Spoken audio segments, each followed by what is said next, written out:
Okay, bring you up to date. Thank you for asking, but bring you up to date on the tractor.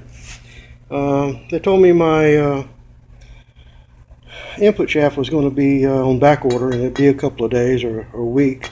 So I grabbed the front end and I took the grinder here and I ground this tab off from this shaft and dropped this kingpin out to change these kingpin bushings. You got two on either side. And this is a new bushing here, and this is an example of the old bushing. I had to cut that, split it, get it out. But here's an upper.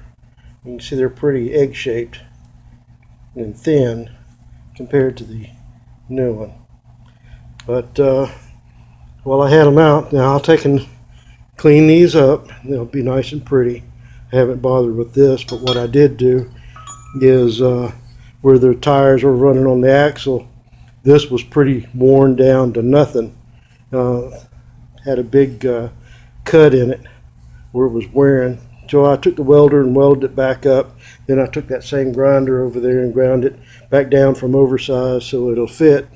What my plans are is this was the bushing that had 4 of those, inner and outer, for each wheel that rode on it. There's really nothing wrong with them, but they do wear the metal out eventually. And as you can see, there's a lot of play in that, and that's one of the better ones. But what I got is went ahead and got some RO 828 flange. There's a flange, that's what they call it, a flange bushing. It's 3/4 inch inside diameter by inch and 3/8 outside diameter. And what they'll do is they'll slide over the shaft and eat inside and outside bearings for the wheel, and being easier to steer and no wear on it.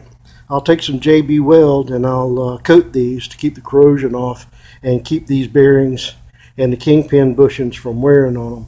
To give it a slick surface. While I had it out, I went ahead and, as you can see right here, there's a grease fitting. Normally there's no grease fitting in the kingpin housing. So what I did is I took a number 3 drill and tapped it out with a 1/4 tap, and this is the grease fitting, and put it in. So that's what that side looks like. And as you can see on the other side, there's really nothing there. So I still got to drill that one. And they called me from Zach's about 10:30 this morning, and guess what? I got the input shaft in and the 3 oil seals for the transaxle, plus they threw in the bag an engine pulley bolt. I really needed that bad. So that will get the wheels back on the ground, and the only thing I have to do now is do a little clutch work on it. I want to look at that and then paint the pan and start reassembly. So appreciate you asking about it.